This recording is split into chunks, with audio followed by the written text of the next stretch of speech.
nivel empresa, salidas a nivel estados. Y también queremos ver en qué desemboca este conjunto de salidas, ¿no? Que tiene que ver con el conflicto de la Primera Guerra Mundial. Entonces, antes de comenzar con el PowerPoint, lo que voy a hacer es indicarles qué tienen para la semana que viene en el teórico. A ver, espero que lo estén viendo. Estoy compartiendo el cronograma. Clase 5, 6 de septiembre de 2021, van a tener movimiento obrero durante el siglo XIX hasta 1917. Se va a tratar también el tema de género, que lo vamos a ver en práctica, ¿no? Muy bien, ¿qué textos les toca para la semana que viene? De la profesora Roffé, la organización del movimiento obrero durante el siglo XIX. De Elley, les toca Un Mundo que Ganar, el libro Un Mundo que Ganar, el capítulo Retos más allá del socialismo, otros frentes de la democracia. Esto está saben, ¿no? En la página de la materia, ¿no? El capítulo de Dross, la formación de la socialdemocracia alemana en historia del socialismo. Y finalmente, de Stedman Jones, Cultura y política obreras en Londres, 1870-1900. Notas sobre la reconstrucción de la clase.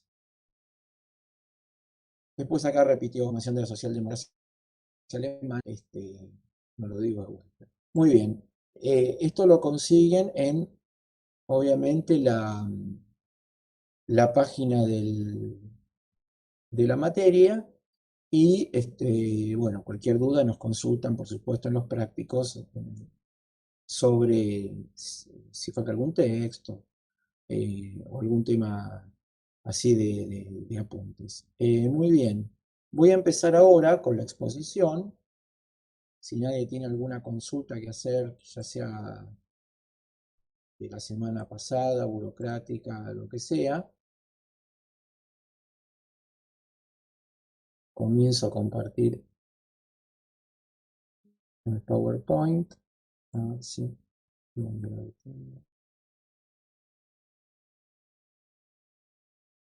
Ahí. Muy bien. Profe, una pregunta. Sí. ¿Los PowerPoint son subidos o algo o solamente sirve como para No, no, esto explicar es ahora? algo que yo preparo con la doctora de Cristóforis, ayudante que está no, ayudante no, adjunta, que está en los prácticos de 13 a 15 los lunes. Pero sáquenle fotos, no sé, copien, pueden sacarle fotos. Ah, dale, Esto en gracias. realidad es de otra materia también, de filosofía y letras, que hacemos en conjunto los- las presentaciones.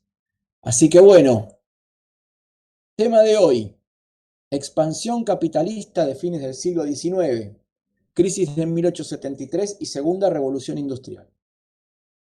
Textos de hoy, yo los leería en el orden que ustedes están viendo aquí. La economía cambia de ritmo, de Hobsbawm, un texto pero clásico y muy útil para entender esta fase del desarrollo capitalista, y Valentín Vázquez de Prada, Historia Económica General, que el texto de Valentín Vázquez de Prada les va a describir, les va a dar las características principales de la segunda revolución industrial. Los dos son importantísimos. Y sobre todo los efectos de pensar en posibles preguntas para el parcial, ambos textos son importantísimos. Simplemente les digo en qué orden conviene leerlos. Primero, el que te da el panorama general de estas último tercio más o menos del siglo XIX, que es el de Hobsbawm, y que te lleva ya y te prepara para entender las causas económicas, digamos, que llevan a la Primera Guerra Mundial, que tienen que ver con la conformación del imperialismo, ¿no? Y de la expansión de los estados más desarrollados en busca de nuevos mercados. No es la explicación completa, pero sí es, digamos, el área económica, ¿no? Para explicar el tema de la Primera Guerra. Y en segundo término, Vázquez de Prada. En ese orden los leería yo. Muy bien. comenzamos. Esta sería una línea de tiempo engorrosa, puede ser, pero es la línea de tiempo que corresponde, les diría, al primer parcial. Me faltaría la Revolución Industrial y Revolución Francesa, la parte política de revoluciones liberales y la Revolución Industrial, pero es digamos, la parte, la fase, digamos, del siglo XIX hasta 1914, porque les digo, a veces se habla, y Hobson habla, de el largo siglo XIX. Es como que los procesos económicos, sociales y políticos no es que terminan en el siglo XIX el año en que termina ese siglo, que sería el 31 de diciembre de 1900, sino que se continúan hasta la guerra del 14. Y es como que a veces, para dar a entender esta continuidad, decimos que el siglo XIX se termina en 1914, no es que estamos confundidos, sino que le llamamos siglo XIX no solo a ese siglo, sino al periodo de expansión continua del capitalismo hasta que la crisis de la Primera Guerra Mundial provoca realmente un cimbronazo y frena ese crecimiento, ese optimismo que caracterizó los 100 años anteriores, 100 y pico de años anteriores. Es por eso que se habla del largo siglo XIX y se lo termina en 1914. Si no, llamémosle comienzo del siglo XX, si no se sienten cómodos con esta denominación, ¿no? Muy bien, vamos a desmenuzar esta línea de tiempo. Espera. Vamos a desmenuzar esta línea de tiempo. Nosotros vemos que la niña, bueno, va de 1850 a 1914, Primera Guerra Mundial. Y vamos a ver determinados procesos, más que acontecimientos. Primero, de 1850, desde antes de 1850, pero sobre todo a partir de la mitad del siglo XIX, lo que vemos es que el capitalismo se ha impuesto, la burguesía se ha impuesto en la zona de Europa Occidental, en Estados Unidos, y ya ha impuesto su modelo de Estado liberal. Liberal en dos sentidos, liberal en lo político, por las formas, ya sea, sobre todo, monarquías parlamentarias en esta época, y también por el sistema económico. O sea, es un capitalismo liberal caracterizado por la libre competencia, por el libre cambio. ¿Qué implica esto? Dejar hacer, dejar pasar, ¿no? O sea, libertad para producir, libertad para comerciar y que, bueno, el juego de oferta y de demanda determine los precios y determine las fortunas de las empresas que emprenden este camino, ¿no? Vemos además, y lo vamos a ver en un mapa en un ratito, que la industrialización, ustedes saben, comenzó en Inglaterra, ni siquiera Gran Bretaña les podría decir, comienza en Inglaterra, en un proceso largo de desarrollo, pero que comienza a notarse fuertemente a fines del siglo XVIII, pero ya a mediados del siglo XIX no se caracteriza ya Inglaterra por ser el único país industrial, sino que ha comenzado a expandirse por Europa, por el resto de Europa, por Estados Unidos, la industria, y más tarde, pero no mucho más tarde, vemos que a fines del siglo XIX ya en un país como Japón, tan alejado, digamos, de este centro europeo, va a comenzar a desarrollarse también la industria. Vemos aquí en 1873 un momento de crisis y de inicio de un cambio. Comienza la Gran Depresión que analizaremos en los próximos minutos y esto da lugar a otros desarrollos. Primero, como ven aquí, la segunda revolución industrial. Y pasamos de un capitalismo de libre cambio a otro tipo de capitalismo que llamaremos monopolista. Vamos a definirlo más tarde. A la vez, y desde lo político y económico a la vez, ¿no? Comienza el desarrollo del imperialismo, las potencias, el desarrollo fuerte del imperialismo que tiene que ver con la etapa monopolista del capitalismo. Las grandes potencias industriales salen a dominar territorios con fines de conquistar nuevos mercados y monopolizarlos, obtener materias primas baratas y mano de obra barata en esos territorios. Paralelamente se desarrolla la llamada paz armada en Europa. estado de guerra entre las grandes potencias europeas, todas se están preparando para una guerra futura. ¿Por qué? Porque los intereses, justamente, generados por la expansión del imperialismo, generan fricciones y choques entre las potencias. Decía Disculpe, Hobsbawm en profe, algún texto que, sí, aunque no haya qué, o sea, en el momento ese. aunque no hubiera guerra, Ah, ok, se preparan para las una, grandes digamos. potencias, claro, las grandes potencias se estaban preparando para una futura guerra. Por eso le dicen la paz armada. Por un lado, no hay conflicto bélico entre Francia, Alemania, Rusia, Gran Bretaña, pero todas las potencias se están preparando para lo que consideran una guerra inevitable. ¿Por qué? Por este choque de intereses. ¿Se entiende esto? Sí, se entiende. Bueno, muy bien. Estos son los fenómenos más bien del capitalismo mundial, ¿no? Ahora veamos lo que está pasando también dentro de las fronteras de Europa.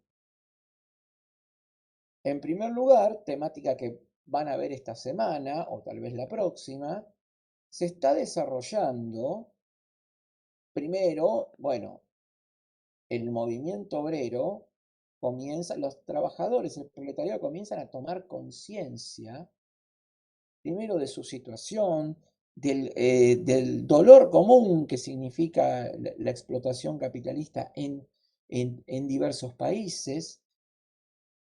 Comienzan a organizarse los sindicatos, por supuesto, locales, pero luego se da otro paso.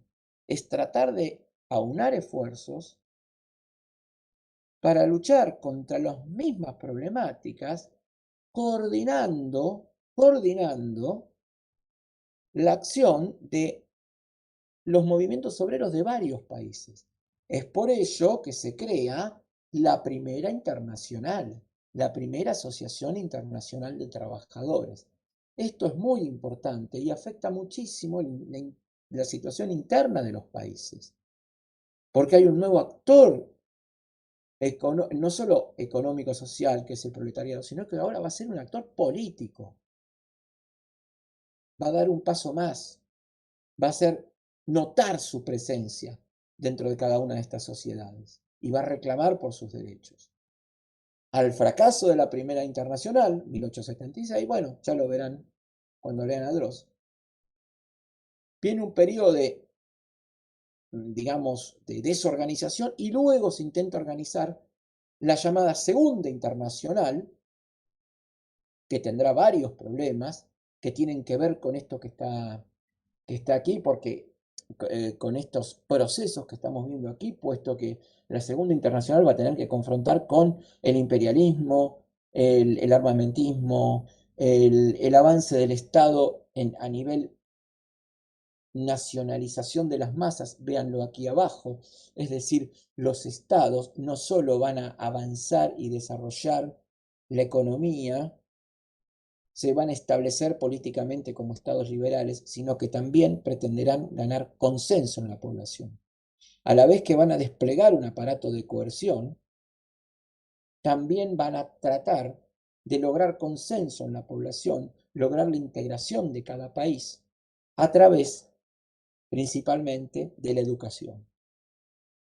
Es ahí que ocurre el proceso de nacionalización de las masas que ustedes van a ver en paralelo. Primero tienen un teórico sobre nacionalismo, pero también tienen en los mismos prácticos, cuando hablamos de la conformación de la Primera Internacional, de la Segunda Internacional, vemos, vemos que hay un gran conflicto y tensión entre estas organizaciones obreras que pretenden buscar una solidaridad entre todos los trabajadores del mundo, o sea, unión de todos los trabajadores para luchar contra sus mismas dramas, problemas, conflictos con el capitalismo, pero a la vez dentro de cada país hay una fuerza estatal que pretende hacer que cada trabajador, ante todo, se sienta primero ciudadano de su país y luego trabajador.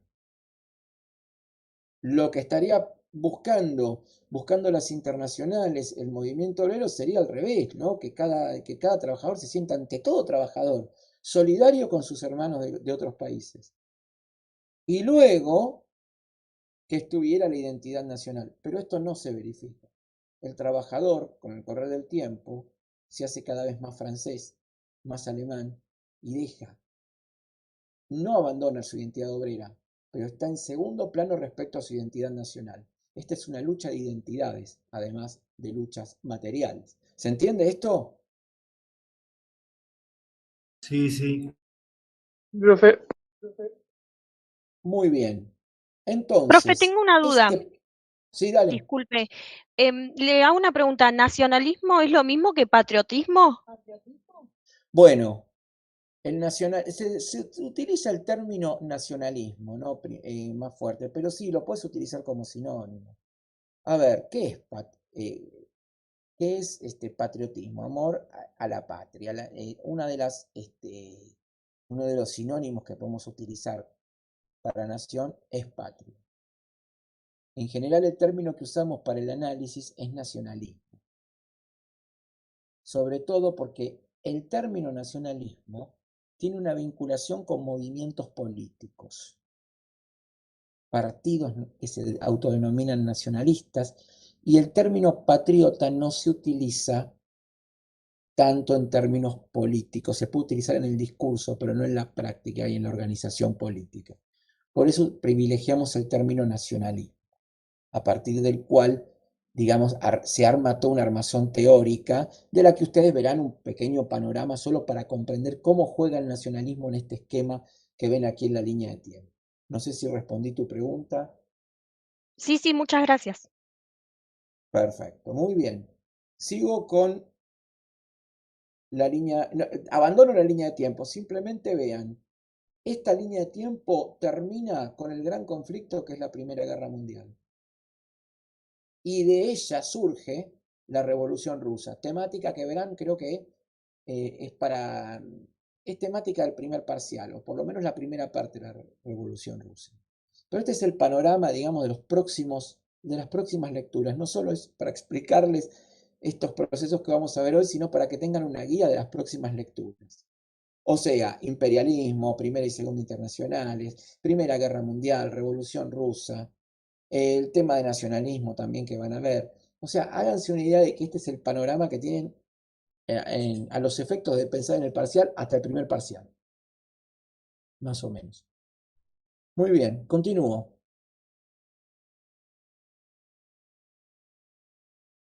Muy bien. Pequeño repaso de la primera revolución industrial. Apenas un repaso voy a hacer. Para diferenciarla y distinguirla con características propias de la segunda revolución que vamos a ver hoy. ¿Cuándo se da? Es un repasito, entre fines del siglo XVIII y mediados del XIX. ¿Qué características tiene de importante? Primero, el nacimiento del sistema de fábrica, que va a caracterizar luego a los procesos industriales futuros. La mecanización del trabajo, importantísimo. O sea, ¿quién determina ahora los tiempos de producción? ¿Qué determina? La máquina, ya no el individuo, la mujer, el hombre que estén trabajando. Es la máquina que determina los tiempos. El tema energético, muy importante, el uso del vapor, energía hidráulica. Y accionado, el vapor se genera a través de qué? Del calor generado por el carbón, sobre todo. Por eso digo utilización del carbón como insumo clave. ¿Qué industrias son las que tienen más desarrollo en esta época?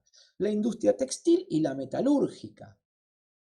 Pero también vamos a ver otro tema que es como que me une una revolución con la otra, la llamada revolución de los transportes. ¿Qué significa esto? En la segunda fase de la primera revolución industrial tiene un gran desarrollo el ferrocarril, y el ferrocarril también, después del ferrocarril también viene la navegación a vapor. ¿Por qué es tan importante este desarrollo?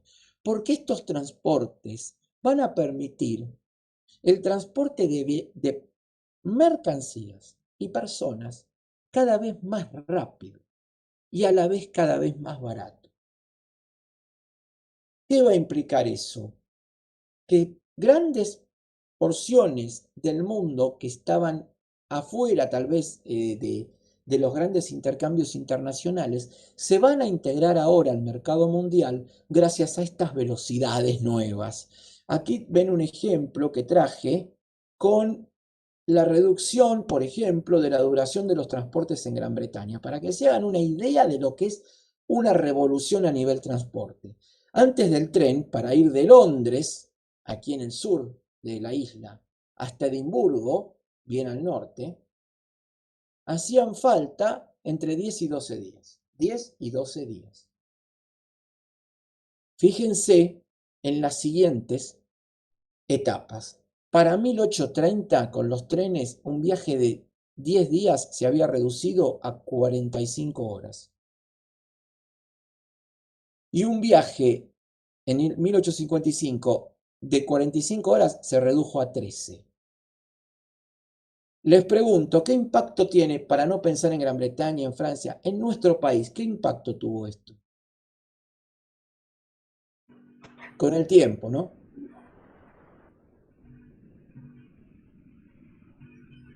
La expansión, distribución de mercadería. Una conexión entre las provincias, Exactamente. más fluida. Exactamente. Claro, que La se inte- consolide en una de otra como más rápido, ¿no?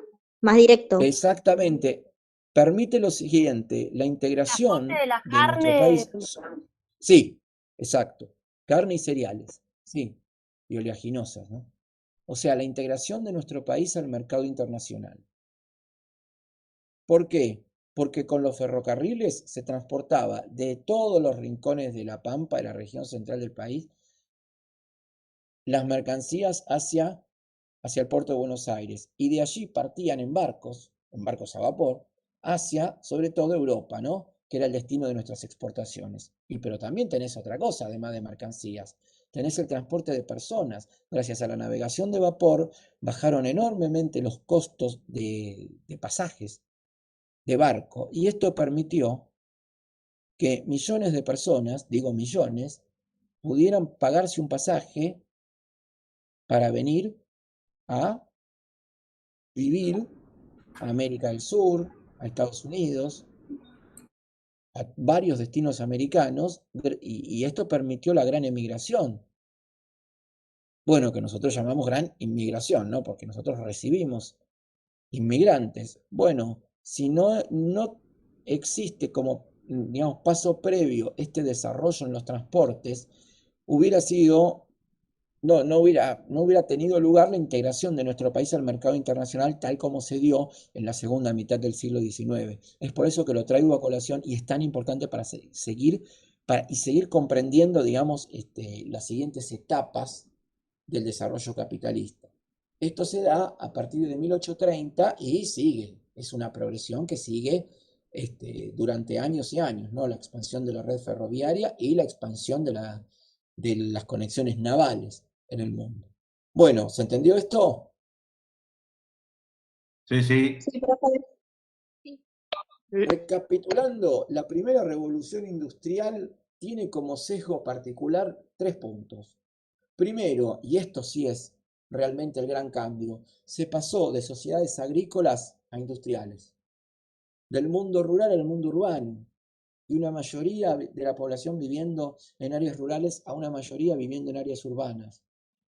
Bueno, para que ello sucediera, tuvo que haber antes una revolución agrícola, bien lo saben ustedes después de haber leído los textos de Moore y Pieren Kemper, ¿no?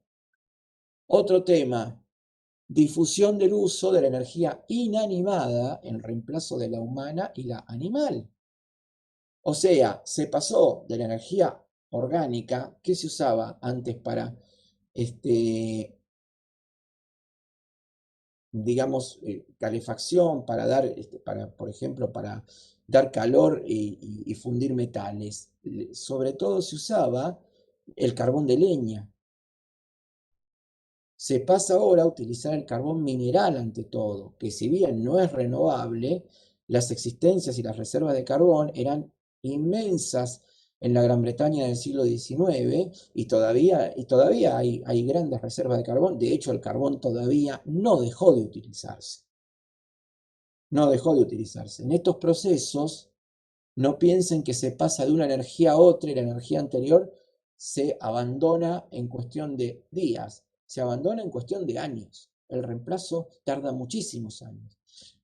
Se pasó de la energía proporcionada por la madera a la energía del carbón en un proceso de cambio de siglos. Del carbón al petróleo, decenios. Y es para preguntarnos también qué sucederá con los nuevos cambios, ¿no? Hacia qué iremos y cuánto tardaremos en los cambios. Pero piensen que estos son transiciones que duran tiempo, cada vez menos duran las transiciones. De hecho, hemos tenido una primera revolución industrial que va hasta esta etapa, segunda mitad del siglo XIX. Tenemos una segunda revolución industrial que entra en el siglo XX, pero ya en el siglo XX está la tercera revolución industrial a finales. Y ya se habla de una cuarta revolución industrial. Así que tengamos en cuenta que la aceleración es cada vez más fuerte, los cambios son cada vez más fuertes. Finalmente, el otro punto es la mecanización del trabajo que da origen al sistema de fábrica. Lo puse de vuelta para hacer la síntesis de los puntos centrales del Es como que significado de la existencia de la maquinaria, ¿no? Como un punto fundamental. Ay, perdóname, no te escuché. La importancia de la maquinaria como un punto fundamental Sí, en sí, este proceso, absolutamente. ¿no? Absolutamente, sí. Absolutamente. Muy bien, continúo, si nadie tiene ninguna pregunta. Vamos ahora directamente a la crisis de 1873. Para eso traje un mapa para que veamos cómo se fue expandiendo la industrialización a partir del siglo XIX. O sea, nosotros tenemos a las zonas. Bueno, hay un tema importante que decía Pierre Kemper, ¿no? O sea, la expansión industrial en Inglaterra no se dio en toda Inglaterra. Estos cambios están limitados a nivel geográfico. Fíjense que como referencia en este mapa que les estoy mostrando, dice principales regiones industriales. Salvo un país como Bélgica, que parece que está completamente cubierto, digamos, por esta referencia que indica el desarrollo industrial, el resto de los países tiene como manchones en algunas zonas. El resto permanece poco desarrollado en términos industriales o probablemente sigue rural, con un desarrollo rural, como hace centenares de años. Por eso quiero decirles que los desarrollos económicos en general no se dan en todos lados a la vez, al mismo tiempo, ni mucho menos. Existen diferencias temporales, por ejemplo, entre lo que sucedió en Inglaterra y el resto de Europa, pero a su vez existen diferencias temporales entre algunas zonas de Inglaterra o el sur de Escocia y el resto de Inglaterra. O sea, los desarrollos no son homogéneos ni en el tiempo ni en el espacio. En un país puede haber zonas de alto desarrollo industrial y a la vez zonas de total de desarrollo industrial nulo o bajísimo. Ejemplo, Italia. Italia es uno de los países que llega a la industrialización en la última parte del siglo XIX. Y tenemos como zonas más desarrolladas las del noroeste de Italia. El resto, el desarrollo, en el resto de Italia, el desarrollo industrial es más bien escaso o nulo. En el caso de España, fíjense, Cataluña solamente ¿Puedes aparece repetir como... eso, profe? Se me cortó un poco. Sí, ¿Qué no, lo dijo que quise decir es, ejemplo Italia? yo lo que dije que el desarrollo industrial no es homogéneo ni en el tiempo ni en el espacio. Entonces pueden ver un país como Italia que tiene un desarrollo económico a fines del siglo XIX solo en la zona noroeste y el resto de Italia poco desarrollo o nulo. O sea, no esperen homogeneidad ni aún en los países más industrializados como Francia y Alemania. Alemania también tiene sectores desarrollados y otros sectores que prácticamente tienen un desarrollo agrícola y ganadero y no tiene desarrollo industrial. Simplemente tengan en cuenta eso, y cuando yo les estoy hablando del pasado, también me estoy refiriendo a situaciones del presente. Ustedes van a ver desarrollos que surgen en determinado país, pero tardan mucho en llegar al resto de los países. Y tal vez ni en el propio país tengan un desarrollo homogéneo. Y otra cosa más, cuando hablo de industrialización, no es que todas las áreas de la industria de un país se desarrollan a la vez, sino que en el caso inglés, recuerden, la industria textil arrancó en punta junto con la metalúrgica. El resto vino atrás. Por eso, en los desarrollos económicos, esto es lo que quiero que les quede para pensar el presente también. En esta materia no contamos anécdotas del pasado, sino que analizamos procesos para comprender el presente. Y también pensar en proyecciones. O sea, la capacidad de previsión es un elemento que tenemos que tener en cualquier profesión.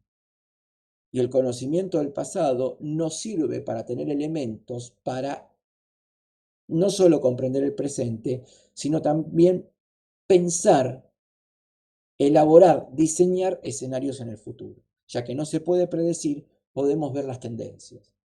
Entonces, lo que me gustaría que quede de esta reflexión, de este momento, es que tengan en cuenta que ningún desarrollo económico va a ser homogéneo, no solo en todas las áreas de la economía, algunas van a picar en punta, otras van a ir atrás, no va a ser instantáneo en todos los países del mundo, sino que algunos países van a ser pioneros y otros seguirán después. Y tampoco cuando vemos en cada país va a desarrollarse en el mismo momento en cada región. O sea, estamos analizando en este siglo XIX un mundo con varios desniveles de desarrollo, a una Europa con varios desniveles de desarrollo. Y Profe, lo una mismo pasa en pregunta. el mundo. Sí, Usted dijo que cuando hablamos de industrialización, sí, no es que todas se dan a la vez, ¿no? exacto.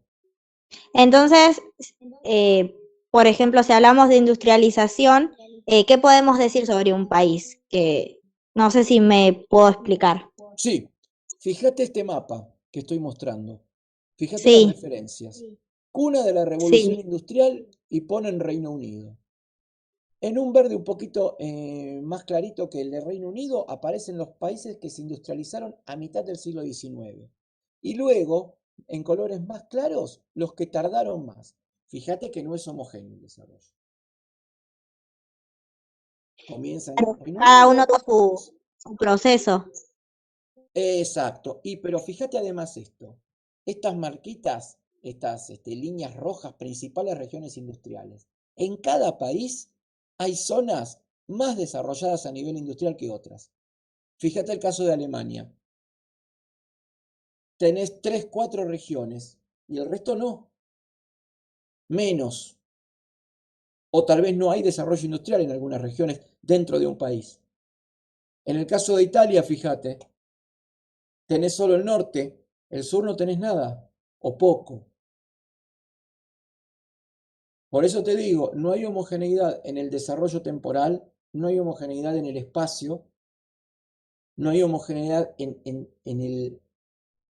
lo económico. Hay sectores que arrancan primero y de otros sectores que le siguen.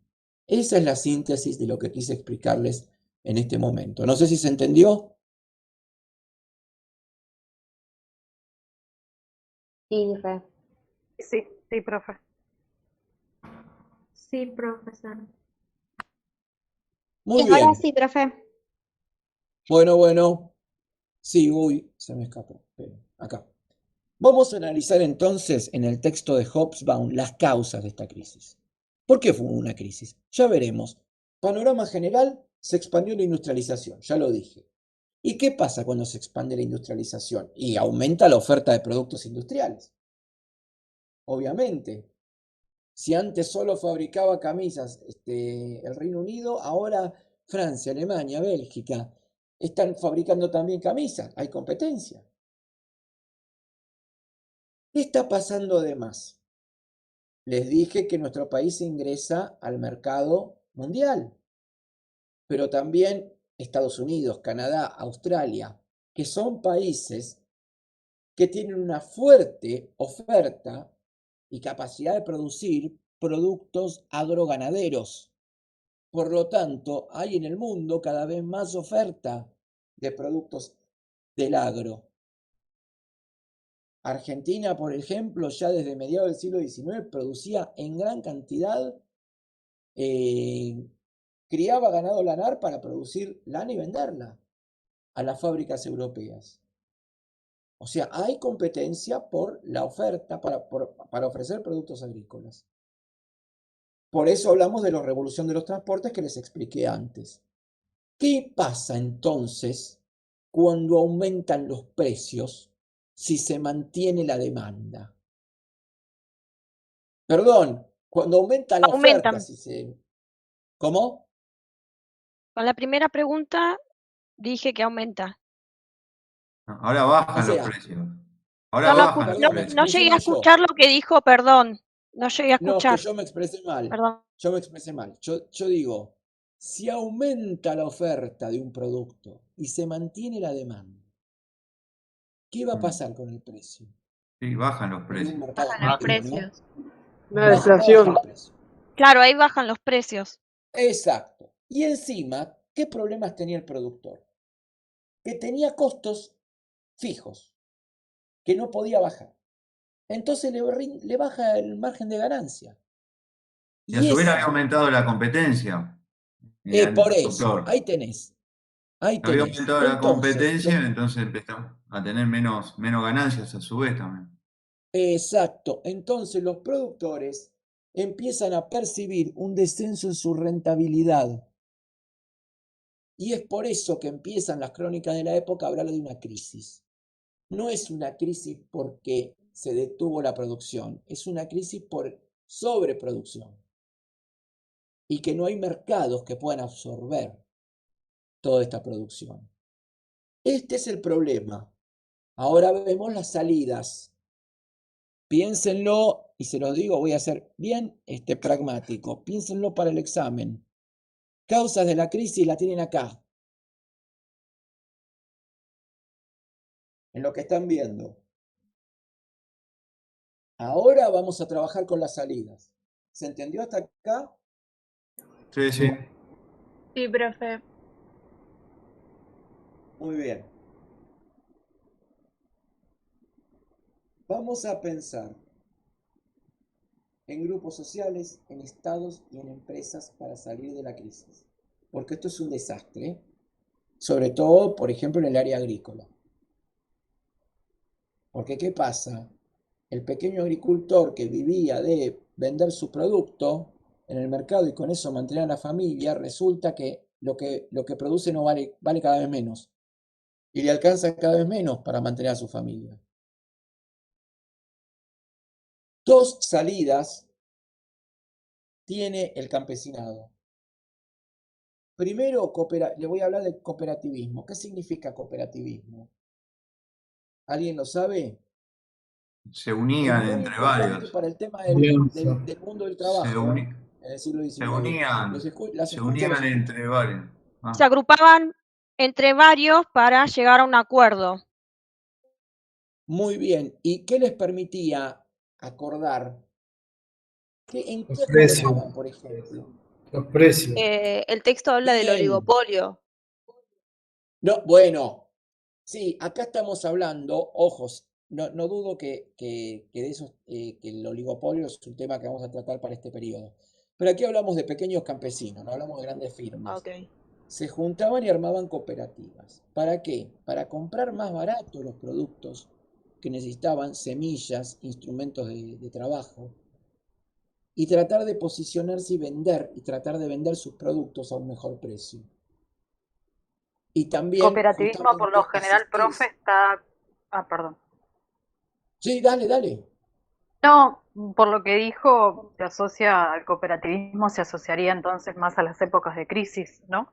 Porque ha pasado también, por ejemplo, acá recientemente en otras crisis, que bueno, por ahí no con las industrias, pero también se asocia a pequeñas, no sé, personas que desde que no tienen para comer, como que Sí, existió acá en el 2001, por ejemplo, el sí, trueque y todo eso. O sea, se sí. asocia más a épocas de profundas crisis, ¿no? Yo te diría, mira, analizando el desarrollo del cooperativismo, las crisis aceleran estas, ¿cómo decir?,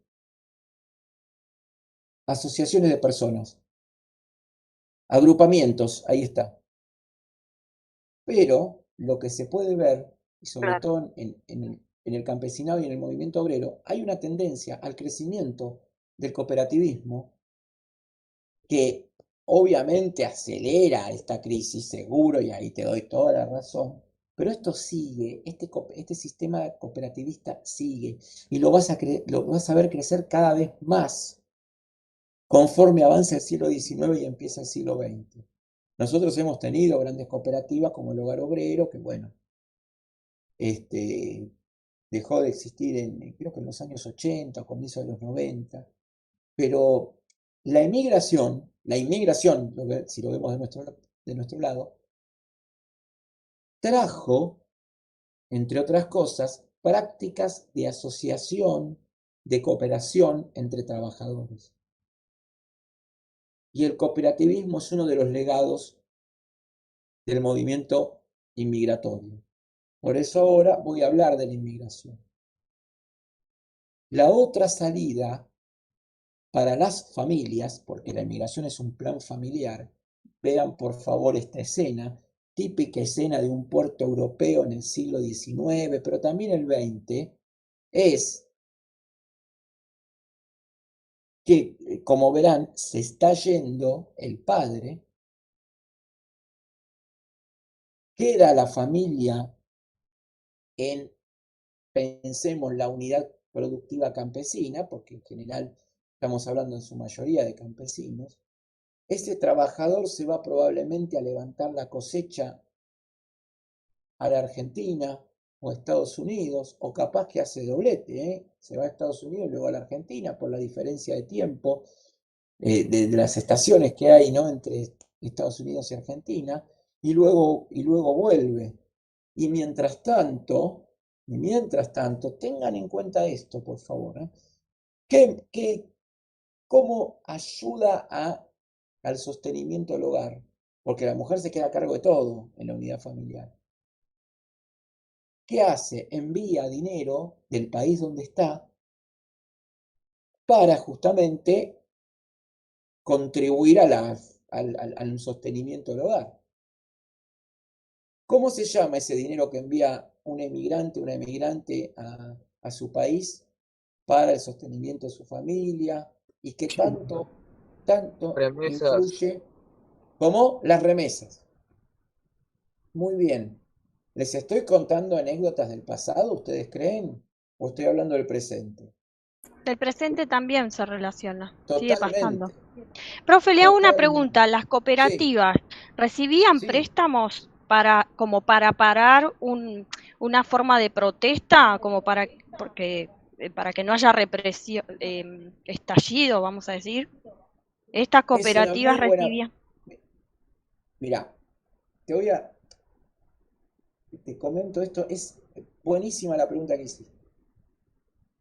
Em, Te voy a dar el caso que yo más conozco, que es el que yo estudié, que es el caso italiano.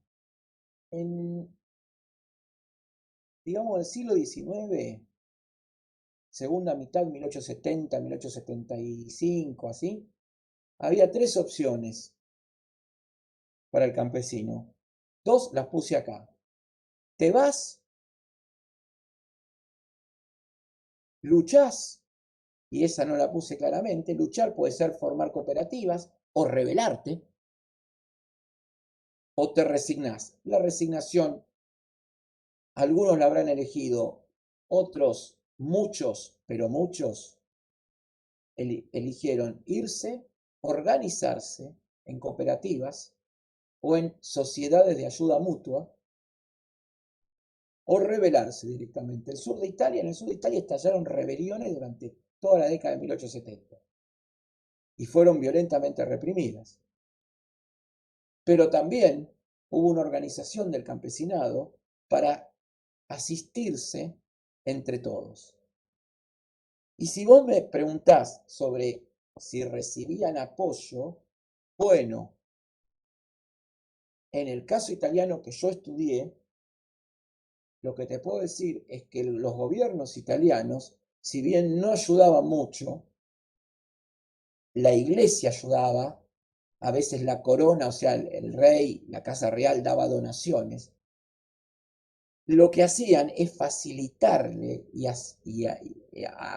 a las cooperativas y a las sociedades de socorros mutuos para que se organicen, porque según el modelo liberal de la época, era bien visto que los trabajadores se organizaran, que con su propio ahorro sostuvieran estas cooperativas o las sociedades de ayuda mutua para así, digamos, sostenerse económicamente y no depender justamente de la ayuda del Estado. O sea, en una época de liberalismo sin derechos sociales. ¿Me explico? Lo que podía haber eran donaciones, pero la idea era que que los ciudadanos se organicen y se arreglen y busquen formas de solidaridad, sistemas disculpe, Sí, es como un grupo que se une como para conseguir un determinado fin. totalmente, sí. En este caso era mejorar su situación a nivel productivo. Exacto. Te digo otro que tiene que ver mucho con el movimiento obrero, pero mucho, y por eso les voy a hablar de estos. Es tan importante para relaciones de trabajo. Los trabajadores solían también reunirse en sociedades de socorros mutuos. Pagaban una cuota determinada mensual y esta sociedad de socorros mutuos les garantizaba, puede ser asistencia médica, algún subsidio en caso de enfermedad, si no podían trabajar. En algunos casos, los más desarrollados, ¿cómo les podría decir? Prototipo de jubilación, una pensión para cuando llegaban a cierta edad, pensión para la viuda cuando fallecía el trabajador. Recuerden, bueno, que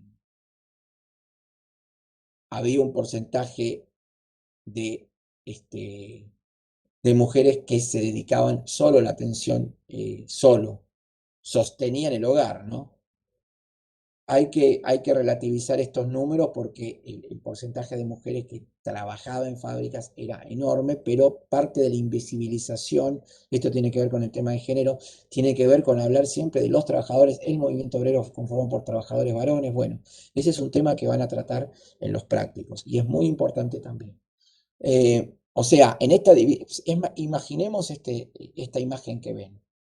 No es el hombre que manda el dinero para que se sostengan la familia. La mujer es la que sostiene el hogar en la ausencia del hombre.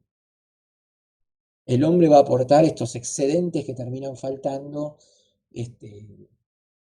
por la baja de los precios del trigo, del maíz o de lo que estuviera cultivando. Y encima, luego, si las cosas van bien, y engancho con el tema de las migraciones, puede convocar a su familia, les paga el pasaje y se va y emigran. La emigración es un fenómeno que a veces involucra a un solo miembro de la familia, a un par de miembros de la familia, van y vuelven o a veces emigran definitivamente. Toda la familia. Pero es una estrategia de supervivencia ante una crisis. Y esto, hay familias que emigran durante decenas y decenas de años. Padres, hijos, nietos, sobrinos, primos. Tengan en cuenta eso para entender el mundo actual del trabajo, no para contar anécdotas del siglo XIX. Y el tema de las remesas es muy importante porque hay varios países en la actualidad de Centroamérica, también de América del Sur, Ecuador creo que es uno, que tienen como fuente de ingresos las remesas. En parte, no digo la principal ni nada, pero que digamos, son muy importantes para las finanzas estatales. En el caso de Italia, el Reino de Italia, que les estoy hablando entre 1860 y 1940, sí, bueno, hasta la guerra, tenía como segunda fuente de ingresos de divisas, de ingreso de divisas, las remesas de los emigrantes. Primero eran las exportaciones, luego eran las divisas que traían los emigrantes, que enviaban. Así que fíjense lo importante que es la emigración, no solo para el país receptor, sino para el país que expulsa a los trabajadores, que después gustosos reciben, digo los estados, ¿no? Que gustosos reciben el dinero, porque les sirve para el ingreso de divisas. Un historiador italiano hizo un análisis de fuentes, digamos, de ingreso de divisas y encontró una correlación entre el ingreso de divisas y los momentos de despegue industrial en el caso italiano, fin del 19, años 60 del siglo XX. ¿Por qué? Porque, claro, entran por el sistema bancario las remesas. Esas remesas sirven para que los empresarios tomen préstamos. Y con esos préstamos expanden sus unidades productivas. No solo sirven para las familias. Entonces, fíjense cuán ligadas están las remesas, la emigración, a los desarrollos de los países que expulsan población. No solo visto desde nuestro lado, que somos los que recibimos. Muy bien, ¿se entendió esto? Sí, profe. Muy bien. Vamos a seguir a temas muy importantes de esta segunda fase del capitalismo. ¿Qué van a hacer las empresas? Van a desarrollar esquemas de concentración. ¿Qué significa esto? Se van a crear grandes conglomerados de empresas con un sostén de capital muy fuerte, capaces de resistir estas crisis, y no solo resistir las crisis, sino promover con inversiones nuevos desarrollos tecnológicos. Para ello se van a desarrollar ciertos aspectos de la empresa capitalista actual que tienen que ver con la racionalización, eso lo sabrán más ustedes que yo, que son de relaciones del trabajo, la gestión científica. ¿Qué significa esto de gestión científica? Implica utilizar, digamos, el análisis del proceso productivo y buscar la forma de hacer que los trabajadores, en combinación con las máquinas, sean más productivos, productivas. En conjunto con la máquina, dijo, profe, los trabajadores del... Sí, por supuesto. Ahora vamos a ver imágenes. ¿En qué deriva esto? Taylorismo, Fordismo. Conocen esos términos, conocen esos procesos, ¿no? Que van a caracterizar el inicio del siglo XX. Profe, Sí, entonces, o sea, viéndolo de esta perspectiva, en lo que es el taylorismo y el fordismo, más que para hacer crecer las ganancias, cuando justamente había sobreproducción, es para poder expulsar trabajadores de las fábricas y así achicar costos. yo te diría, yo pondría el esfuerzo la idea es, hay que aumentar las ganancias. ¿Cómo aumento las ganancias? Bajo costos. ¿Cómo bajo costos? Y ahí veo, introduzco nueva maquinaria. Esto da paso a un proceso de expulsión de trabajadores también. Bajo costos, bajando costos de, por ejemplo, de menos uso de carbón. Ahí tenés, mirá, menos uso de carbón. ¿Cuánto puedes ahorrar? Tal vez ahorras un montón. Bueno, con nuevos desarrollos podés ahorrar en energía, podés ahorrar en mano de obra. Bueno, todo depende. Depende del precio de la mano de obra local, depende del precio del carbón en la zona. Digamos, esa combinación de factores, cuánto vale cada cosa, precios relativos, va a incidir también. Y nuevas maquinarias, nuevos desarrollos y nueva organización del trabajo hace un trabajo más eficiente, más productivo, que ahorra costos y aumenta las ganancias así.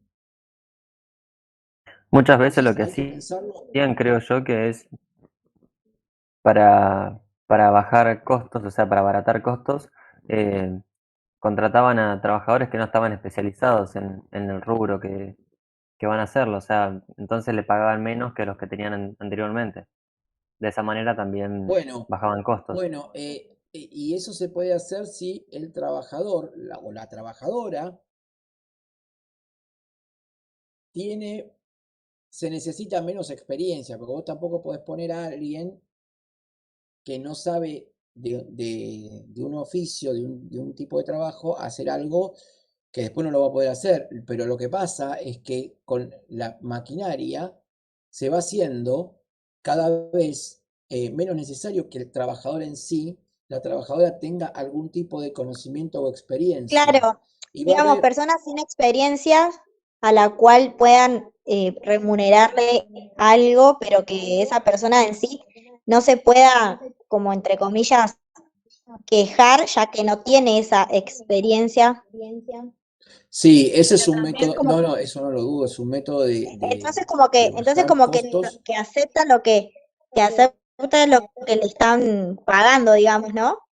Pero eso también lo hacían porque con la administración científica también como que desmembraban las actividades en actividades mucho más chicas y que no Exacto, necesitaban obreros especializados, o sea, era poner un exacto. clavo.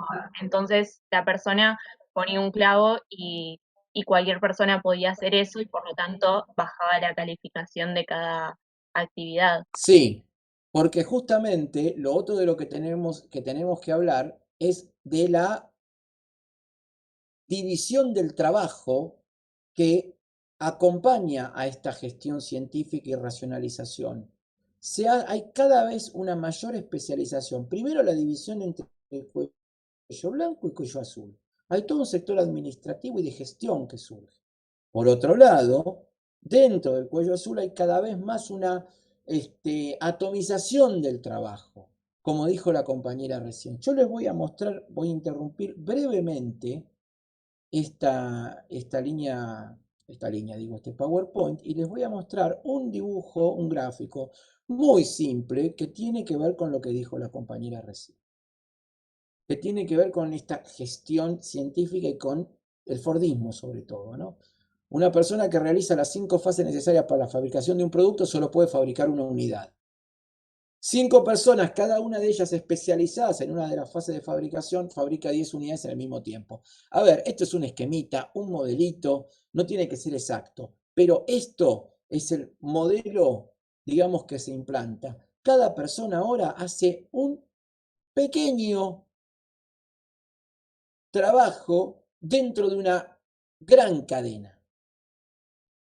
El trabajador, la trabajadora pierden especialización y es por eso que se puede tomar trabajadoras, trabajadores, como dijeron recién las compañeras, los compañeros.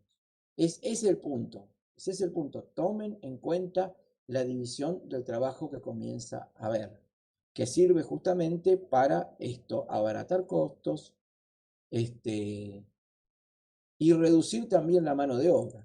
¿Se entiende esto? ¿Puedo continuar? Profe, ¿esto vino como una solución a la Profe, sobreproducción que había?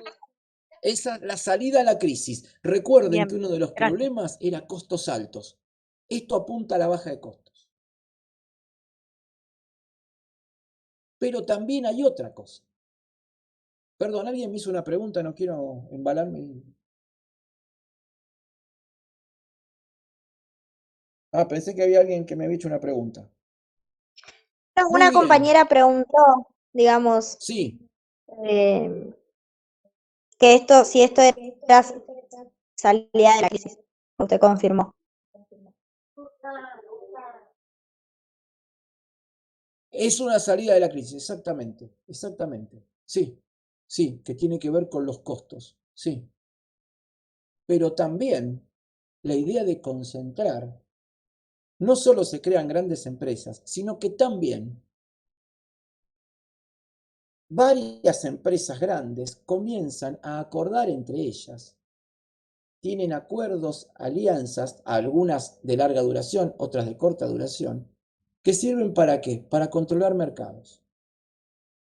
O sea, supongamos 2 o 3 empresas que necesitan desesperadamente como insumo el carbón, deciden establecer alianzas para comprar todas juntas las provisiones de carbón que necesitan. ¿Y qué van a hacer con eso?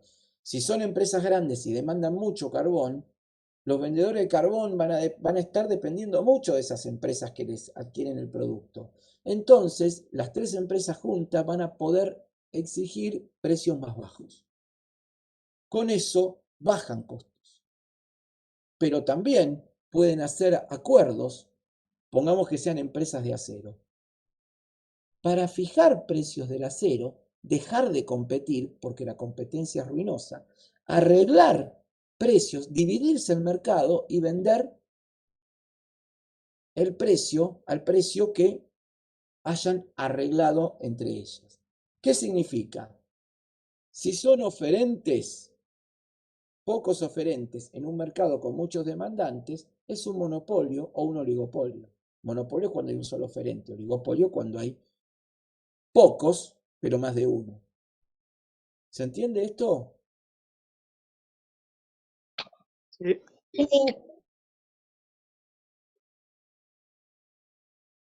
Profe, Muy yo bien. en el práctico la semana pasada con el profe Javier Rey empezamos a ver un poquito de esto y a mí me quedó algo interesante que era que, no estoy segura si es lo que usted dijo recién, pero algo parecido, de que había empresas como muy fuertes que quizás compran mucha materia prima aunque no la necesitan como para eliminar a la competencia y la terminan vendiendo ellos a un valor más alto que la competencia no Eso puede comprar, digamos. forma Y después parte, terminan comprando esas sí, forma empresas. parte también de la estrategia de las grandes empresas que se alían para, digamos, derrotar a la competencia o y a las empresas menores.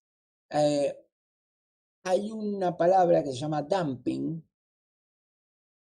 que es una forma de actuar que tiene que ver con que un conglomerado de empresas quiere meterse en un mercado o una empresa y empieza a ofrecer sus productos a más bajo precio, a muy bajo precio, aunque le vaya a pérdida.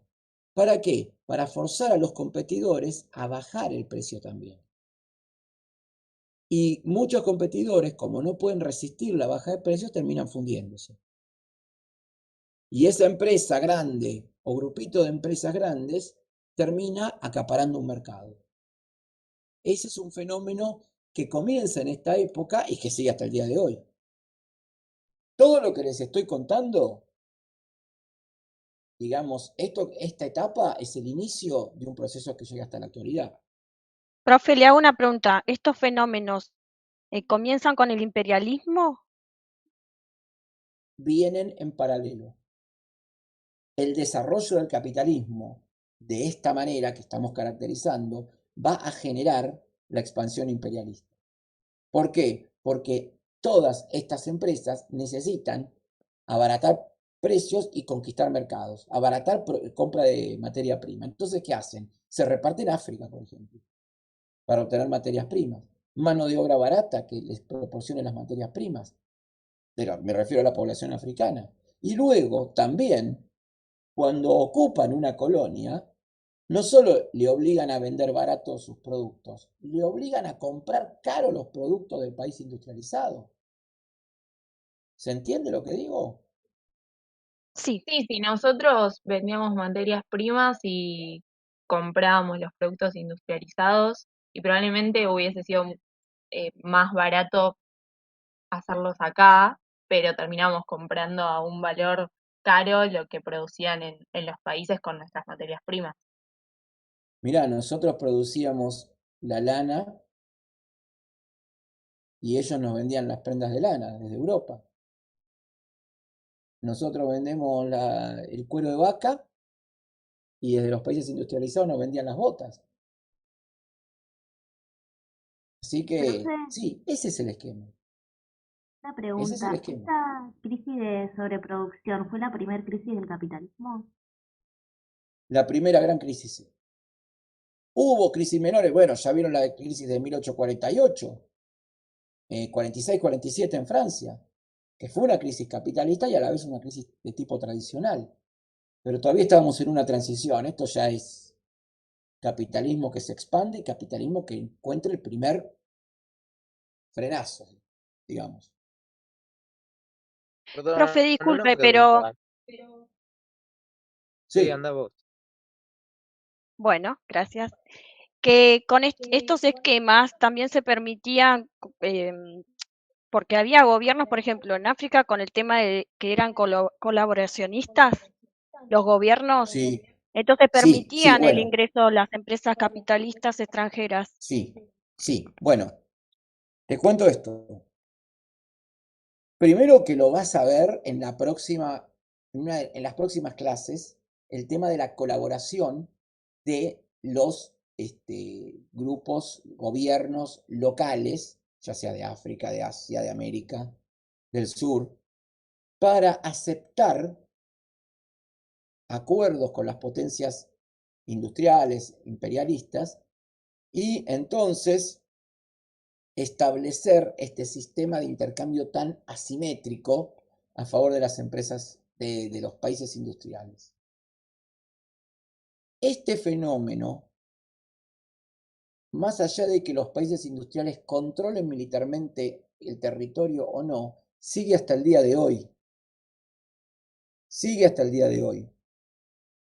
Hay grupos económicos, sociales, políticos en diferentes países, sobre todo en los países periféricos, que establecen acuerdos con los países dominantes y, digamos, establecen las bases para estos intercambios tan asimétricos que hay.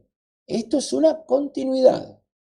O sea, en esto que estamos viendo ahora se está gestando el mundo en que vivimos. Por lo menos durante todo el siglo XX, y que ya empieza a ser modificado con los cambios que trae la tercera revolución industrial, ¿no? Pero hay muchos rasgos de este mundo que se está gestando a fines del XIX que llegan hasta ahora. Los monopolios. Vayan a comprar lácteos si quieren saber lo que es monopolio o oligopolio. Hay un montón de nombres de fantasía, pero ¿cuántas empresas hay detrás? Pocas. Así que en algunos aspectos ya estamos hablando del mundo actual. Mi pregunta va a Bueno, eso. sí, escucho. En cuanto a la concentración, eso tiene que ver con lo que mencionabas en la línea del tiempo de que surge un capitalismo monopolista Sí, que sí, reemplace totalmente. este capitalismo de competencia. Sí, Perfecto. totalmente, sí. Sí, voy a detallarlo un poquito más abajo. Muy bien, ¿y qué salida tienen los gobiernos? Bueno, algo ya lo estuvimos hablando. Primero, un tema del que no hablé, proteccionismo. ¿Qué es eso? Actualidad, ¿eh? Proteger Protegen sus Proteccionismo. economías. No escuché. Una regulación más a las importaciones, o sea, Intervención del sería, Estado. Exacto. Exacto. El Estado, ¿qué hace? Protege la producción propia. Claro, no opta, digamos, por el libre comercio y todo eso, ¿no? Exacto, Como que interviene. exacto. Es un Estado Por interventor. ejemplo, en la época que estamos estudiando, 1870 y pico, Francia lo que hace es cerrar las importaciones de cereales. ¿Para qué? Para proteger a la producción local. Y además para proteger, es una cuestión política, a los votantes locales, digamos que la población rural era muy alta en Francia aún a fines del siglo XIX. Es más, la Unión Europea lo hace, Estados Unidos lo hace. Por momentos, Estados Unidos, y hasta hace poco tiempo, se ponían aranceles a las importaciones de determinados bienes y la Argentina tenía que salir a negociar para que los eximieran de esos, de aumento de los aranceles. Profesor, Y no estas les medidas hablo de... proteccionistas no le convenía a Inglaterra. Ah, muy bien, muy bien. Y ahora vamos a ver las características de Inglaterra que la hacen diferente del resto de los países a esta altura. Sí, muy bien. Ah, y no, les decía que estos últimos medidas proteccionistas no eran, y le estoy hablando de 2018 más o menos, no eran para proteger solamente problemas con nuestra soja, nuestro trigo, maíz, no, era con el acero y el aluminio que le vendíamos también. Entonces, no es simplemente la economía argentina tiene una diversificación, a pesar de que, digamos, el peso agroganadero es tan grande, nosotros tenemos un sector industrial desarrollado que exporta también. Y tenemos problemas en nuestro sector agrícola ganadero y también en nuestro sector industrial con estas medidas proteccionistas. Eso es presente, ¿eh? Pero empezó aquí. Bueno, del imperialismo ya hablé. ¿Qué es esto del impulso a la cartelización? Lo que propone el propio Estado alemán en 1870 y pico, en 1880 y pico, es que las grandes empresas se unan, empiecen a coordinar acciones para dejar de competir, porque la competencia resulta ruinosa. Y el Estado alemán tiene la intención de desarrollarse rápido para crear una fuerte, ¿cómo es?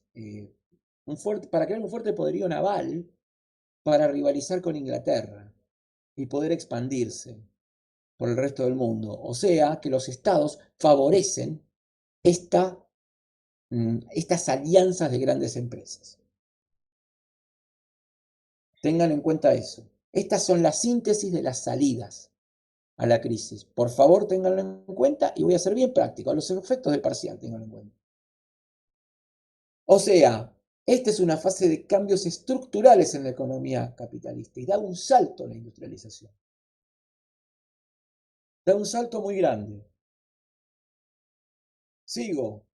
Características de la segunda revolución industrial. Acá estoy con Vázquez de Prada.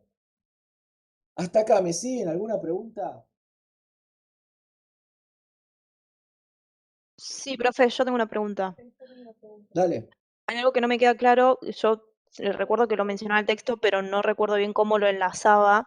El tema de que si bien había una crisis de sobreproducción, la población como tal estaba mejor parada, porque al bajar los precios Claro. por el exceso de oferta, nada, Sí, podían comprar más. Entonces no sí. entiendo como ese paralelismo de que si bien había crisis, la población estaba mejor. Acordate de quiénes se están quejando de la crisis. Lo que pasa que sobraba oferta, entonces tenían que Bueno, buscar mercados en el extranjero. bueno, pero vamos a poner un sujeto a la oración. Los productores. Los productores, los dueños de los medios de los que se estaban Claro. quejando, los que tenían los ¿Qué les medios, o están sea, no los diciendo? trabajadores. Vos fíjate, Hobsbawm lo señala en el texto fuertemente. Dice, esta es la queja de los que producen, de los fabricantes, comerciantes, pero claro, es más barato la alimentación, pero igual había, desde ya te digo, la cosa no es tan sencilla, si no nos explicaría la emigración de tantos campesinos del sur de Europa. Hubo fuertes momentos de Profe, y al hambruna. ser más barato, la gente de igual manera es como que no podía consumir. Por eso te digo, hubo momentos de hambruna, hay gente que está muy debajo del umbral de supervivencia, ¿eh? En el caso de las comunidades campesinas, emigraban pueblos enteros. Aclaro eso, ¿eh? Mucha gente tenía que emigrar sí o sí para sostener a la familia porque no alcanzaba. A ver, no es, digamos, aquí, nosotros estamos hablando de proletarios y burgueses, ¿no? Como esquema básico. Pero dentro de los proletarios hay todo un degradé de situaciones. Y dentro de los burgueses también. Y tenés que agregar el campesinado que tenés proletarios porque viven simplemente de un jornal. Y otros que tienen pequeñas parcelas que una mala cosecha y precios bajos los arruina. O sea, acá, no, más que hablar de La burguesía tendríamos que hablar de las burguesías. Cuando hablamos de proletariado, también le metería un plural yo ahí, porque hay distintas formas de ser proletario. Por eso vos tenés situaciones muy, muy límites que esta crisis las termina hundiendo. Vos pensás la situación actual. Tenés diferentes situaciones en los trabajadores, diferentes situaciones en las personas que tienen comercio, fábricas. Depende de la rama a la que te dedicas. Depende de la localización, depende de tu clientela. No es todo tan uniforme. Uno lo sintetiza todo aquí para dar esquemas, modelos. Tomamos de la realidad los puntos más importantes y los transmitimos aquí para comprender la situación general. Pero después a nivel micro tenés de todo. Que eso No también sé es si me así explico. ahora. ¿Cómo? Que ahora también es así, hay mucha Sí, diversidad hoy en día sí, de sí. qué es la clase media, qué es la pobreza, o sea, como que uno a veces no se da cuenta de quizás dónde está posicionado en la sociedad porque hay tanta diversidad. Sí. Y te diría más, a clase media le metería en plural, clases medias. Aún en esta Clases época que estamos medias cada estudiando. vez más desaparecidas, Bueno, y justamente y cada vez paradójicamente, más en bueno, ahora estamos decadencia. en decadencia, estamos estudiando una época en donde se van expandiendo las clases medias. Aquí, la época que estudiamos ahora. Sigo con esto. ¿Qué caracteriza la segunda revolución industrial? Nueva fuente de energía, electricidad y petróleo. Hasta ahora, al petróleo se le agregó el gas natural, pero que yo sepa, todavía sigue reinando. Y se habla del fin de la era del petróleo, se habla de cambios energéticos, pero hasta ahora no hay un combustible lo suficientemente barato que permita reemplazarlo. Por ahora, por ahora. Y encima con los nuevos descubrimientos de ese petróleo que tal vez sea más difícil de extraer, pero que es muy abundante, como por ejemplo el de Vaca Muerta, petróleo y gas, todavía la era del petróleo y del gas natural puede durar bastante tiempo. Lo que no quiere decir es que empiecen a surgir lentamente nuevas fuentes de energía que a la larga lo reemplacen. Estamos en otra época de cambio energético ahora. Transición energética. Y quién sabe cuándo empieza, cuándo empezó y cuándo terminará. Desarrollo de nuevas formas de organización, ya los dije, taylorismo y fordismo. ¿Y cuáles son las nuevas industrias importantes? Mejoran las de antes, la siderúrgica y la metalúrgica, pero tenemos nuevas industrias. Papel, bueno, la industria química genera nuevos procedimientos para producir bienes más baratos, como el papel. A ver, expansión de la alfabetización.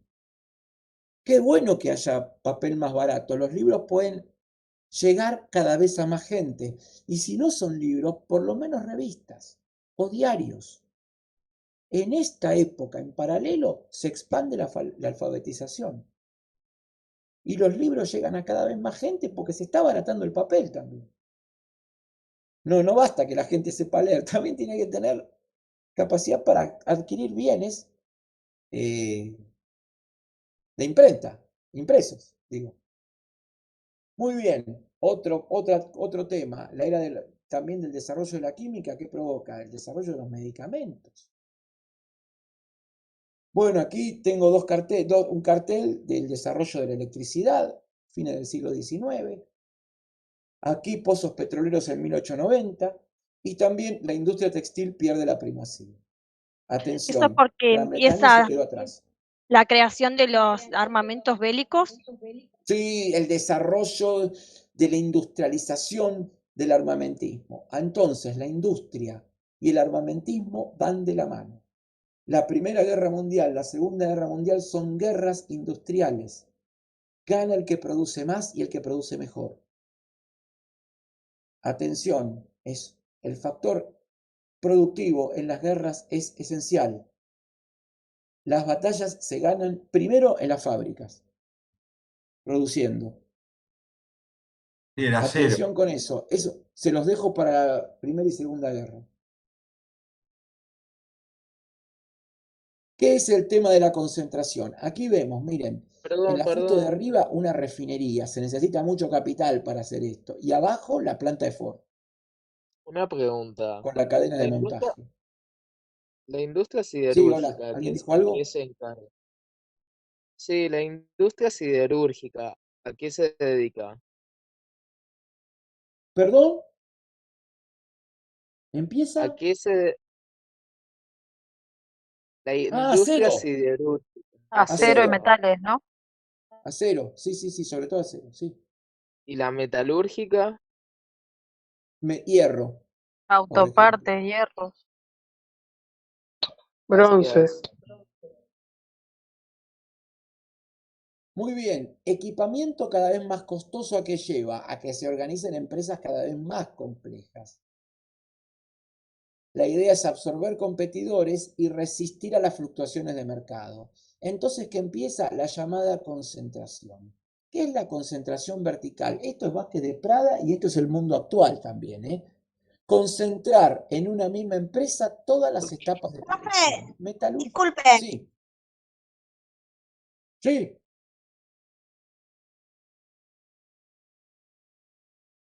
Sí, escucho.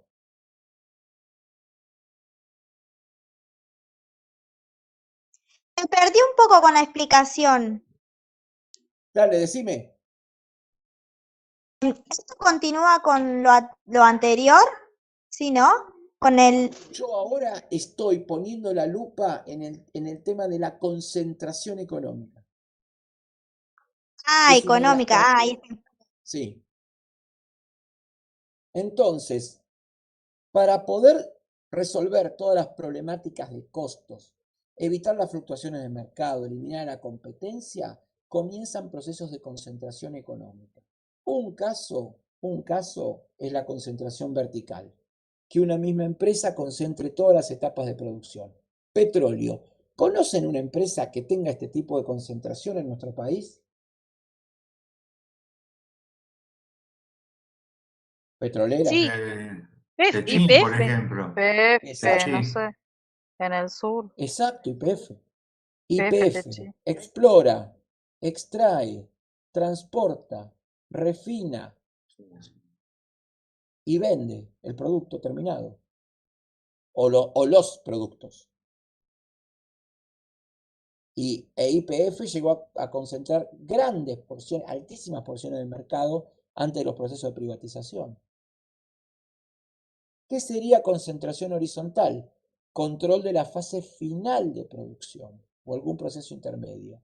Como si alguna empresa concentrara el mayor porcentaje, por ejemplo, de refinerías o de venta del combustible. Tenemos pocas empresas que venden combustible y pocas que refinan también. YPF es la principal. Doy el ejemplo Una de forma de combustible porque es el más concentración claro. horizontal podría ser la de la leche. ¿Cómo? Si una concentración horizontal podría ser la de la leche. Láctea, seguro, seguro. Aunque hay empresas que también tienen los campos que producen las vacas, extraen la leche y la procesan. Se puede dar las dos casos. Y cuando querés ver el tema de lácteos, productos alimenticios, vamos abajo.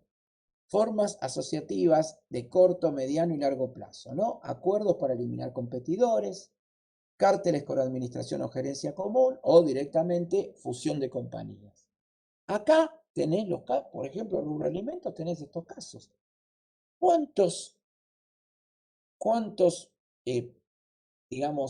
¿Cuántas empresas de venta de lácteos tenés? Pocas. Dos. En las góndolas de los supermercados tenés muchos nombres de fantasía, pocas empresas. Y lo mismo sucede con otros elementos, digamos, áreas del rubro alimenticio. Fíjense, en el mediano plazo, los acuerdos de mediano plazo es directamente que varias empresas se juntan y hasta tienen una administración común como para obtener determinados objetivos, posicionarse en un mercado, comprar insumos, eliminar a la competencia. Y directamente los trusts y los holdings son directamente que una empresa se expande y va comprando porciones o totales de otras empresas, a tal punto que teniendo un determinado porcentaje que no es la mayoría o es apenas la mayoría, termina controlando a toda la empresa, porque tiene la mayor cantidad de representantes en el directorio. Eso se daba en Estados Unidos, sobre todo a fines del siglo XIX. Una Creo que hay pregunta, algo de eso en el texto. ¿los representantes son los que se llaman fideicomiso? Fideicomiso es entregar, digamos, una suma o activos para ser trabajados o invertidos. Los representantes son los directivos de las ¿cómo se dice? De las compañías. En el directorio, según el porcentaje de acciones que tiene una persona o un grupo, pone determinada cantidad de gente en el directorio. Nuestro propio Estado Nacional pone gente en determinados directorios de empresas argentinas. ¿Por qué? Porque controla el Fondo de Garantía de Sustentabilidad, que tiene acciones de gran cantidad de empresas. Ahora, no llega a controlar las empresas, sino que tiene voto en la toma de decisiones. Sí, ¿alguna pregunta más?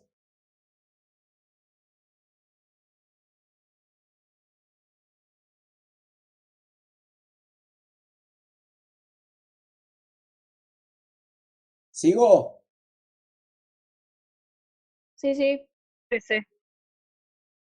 Muy bien. Esto sería el cierre de Hobsbawm. Ya vimos a Vázquez de Prada en las últimas dos diapositivas y en esta cerramos Hobsbawm.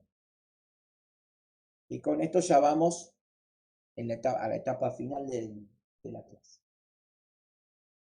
¿Cómo se encuentra la economía en lo que se llama la era del imperio? Y voy para atrás rápidamente y les muestro qué es la era del imperio. Sería este último periodo del siglo XIX y comienzos del siglo XX. Esos 40 años más o menos que hay antes de la Primera Guerra Mundial. Esta sería lo que Hobsbawm llama la era del imperio. Profe, le hago una pregunta. Sí, ¿El dale. autor se refiere a que la era del imperio era porque Inglaterra era la única potencia y se le No, te termina, digamos, diría, la era del imperio se refiere al imperialismo que tiene como tal vez principal país a Gran Bretaña, pero que sí, es ya una potencia que tiene el imperio muy consolidado, es cierto, pero ya entra en decadencia porque hay competidores industriales que la van a superar. O sea, más que pensar en un solo poder, pensar en un poder ya que va cediendo espacios a otras potencias, permaneciendo aún Gran Bretaña en la cima. Esa es la era del imperio a fines del 19 y comienzo del 20. Es más, ¿sabés lo que pienso ahora que me lo decís? Podríamos imaginar esquemas parecidos en el presente. Vos tenés todavía la primera potencia que es Estados Unidos, pero ya tenés un competidor claro o competidores que le empiezan a disputar espacios económicos y geopolíticos. Rusia, China, Exacto, exacto, son los tres exacto, principales. exacto, exacto. Ni hablar con la pandemia. Por eso te digo, o sea, imaginemos, y ahora lo vamos a desmenuzar, imaginemos al primer país del mundo, si querés, en el primer puesto, Gran Bretaña, sí. Pero esa Gran Bretaña está conservando su imperio sobre bases que vamos a analizar ahora, que no son las de ser la punta del desarrollo industrial del mundo. Porque ¿quiénes están en ese rol ahora? Ya lo vamos a ver. Primero, ¿se amplió la base geográfica de la industrialización? Sí, ya lo vimos. Se amplían los mercados de materias primas, ya lo vimos y lo explicamos. Fíjate lo de Gran Bretaña, o fíjense, pierde el liderazgo industrial. Gran Bretaña sigue siendo el centro comercial, el centro financiero, el centro naviero del mundo. La bolsa de Londres es la bolsa más importante, no la de Nueva York. En este momento, los barcos ingleses dominan los mares, acompañados por una flota inglesa que domina los mares. Flota, digo, armada, ¿no? Todo lo que tenga que ver. ¿Dónde están los grandes ingresos de Gran Bretaña? ¿Por la venta de productos industriales? No, ya fue cayendo. Y van a ver que sigue esto después. Ya ni los repuestos ferroviarios conviene comprarle con el tiempo. Le va a pasar a la Argentina. Gran Bretaña, ¿cómo recibe ingresos? Es lo que le llama ingresos invisibles, Hobsbawm. Se refiere al ingreso por los fletes, por ejemplo. Porque claro, con tener una flota mercante gigantesca, es la que transporta gran parte de las mercancías mundiales. Y además, todo lo que tiene que ver con las finanzas, con los seguros que acompañan el transporte de mercancías, de todo eso, Gran Bretaña es la líder, es la nación líder. Pero cuando hablamos de desarrollo industrial, Gran Bretaña se fue quedando. Y les voy a mostrar algún grafiquito para que vean. Revolución tecnológica. Estamos llegando a la revolución tecnológica de fines del 19 y comienzos del 20. Teléfono, telégrafo, cine, automóvil, avión, petróleo, electricidad. Elementos que van a caracterizar, y me falta un poquito después, viene la radio. Y en los años 20, la televisión, con la primera experimentación, después se expande. Como les dije, los desarrollos no se expanden inmediatamente, empiezan en un momento y tardan en expandirse. Muy bien, aquí ven unas imágenes de desarrollos del momento. Primero el teléfono, después aspirinas, ¿qué quiere decir? La industria química, farmacéutica. Industria química, acá ven las bicicletas, ¿qué llantas usarían? Las de Michelin, por ejemplo. Entonces, esto es producto del desarrollo de las nuevas industrias. Hemos visto también que la empresa capitalista está sufriendo un proceso de cambio, transformación. ¿A través de qué? De la concentración, de la gestión científica, de estos nuevos sistemas monopólicos, de la división del trabajo dentro de la empresa. Como hemos visto entre cuello blanco, cuello azul, la especialización de los trabajadores, sobre todo los de cuello blanco, y la división tan marcada del trabajo entre los trabajadores de cuello azul, como lo hemos visto en ese grafiquito, ¿no? ¿Qué más? Transformación del mercado de bienes de consumo, mercado de masas, publicidad, crédito. Cuando empieza a mejorar el nivel de vida de ciertas capas de la sociedad y empieza a surgir una clase media, comienza a percibirse rasgos de lo que luego va a ser este mercado de masas. Como ven aquí, les estoy mostrando publicidades que serán para clases altas y clases medias por ahora. También va a comenzar una expansión del crédito para que la gente pueda ir comprando en cuotas. Es decir, mercados como sobre todo el de Estados Unidos, que está adelante de todos los demás, 100 millones de habitantes, una gran parte de esa población ya accede a este consumo de masas. Y después de la Primera Guerra Mundial, aún más. Otro tema, crece el sector terciario público y privado. Y acá tenemos a las clases medias. ¿Qué es esto de sector terciario público y privado? Privado, el comercio. Privado, todo el sector que tiene que ver de una clase media que tiene que ver con los trabajadores de cuello blanco. Los bancos, el comercio, las profesiones liberales. ¿Y qué tiene que ver el sector terciario público? Docentes, fuerzas armadas, fuerzas de seguridad. Los estados en esta época se consolidan, se hacen fuertes, se expanden.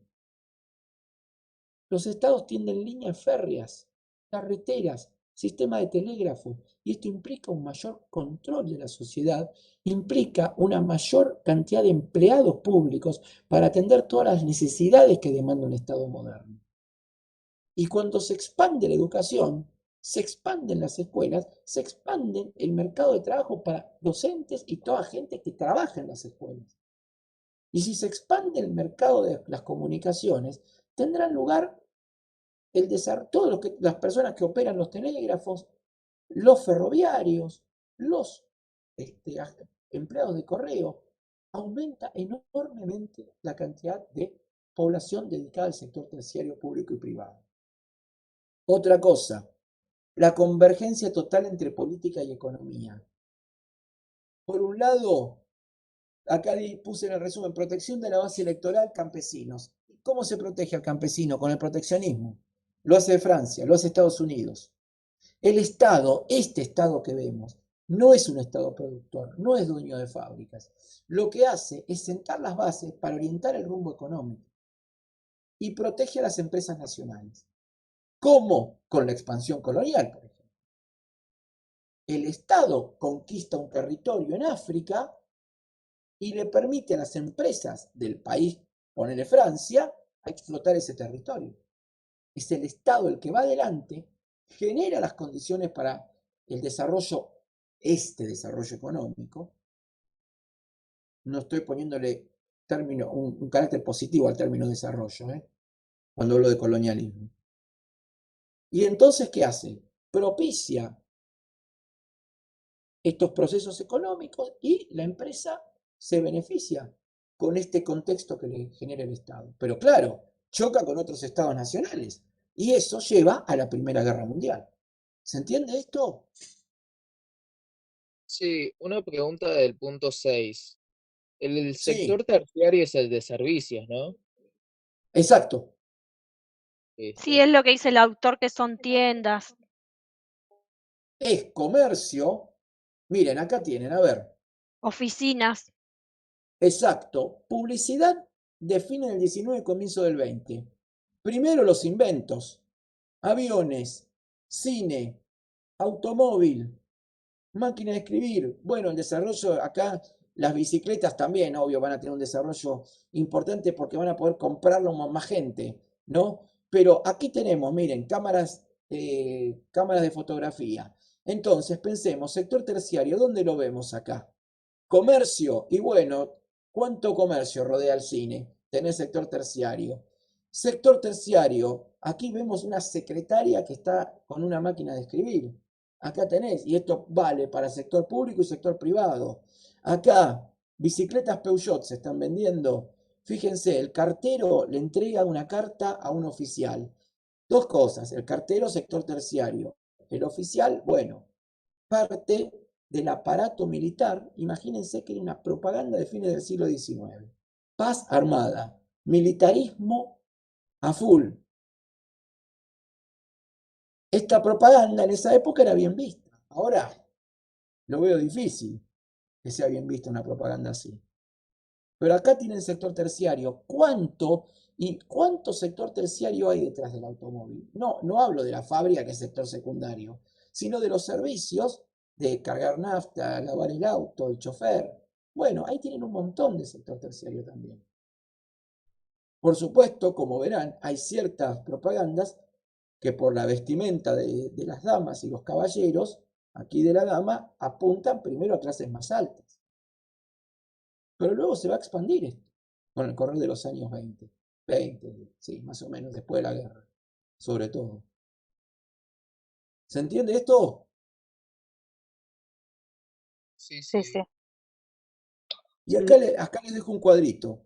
Ya vamos cerrando, pero les dejo esto porque, digamos, no podemos simplemente hablar. Necesitamos, la imagen es fuerte, impacta y es bueno traerla a las clases. Y además los cuadros, hay que analizar fríamente algunas cosas, algunos temas.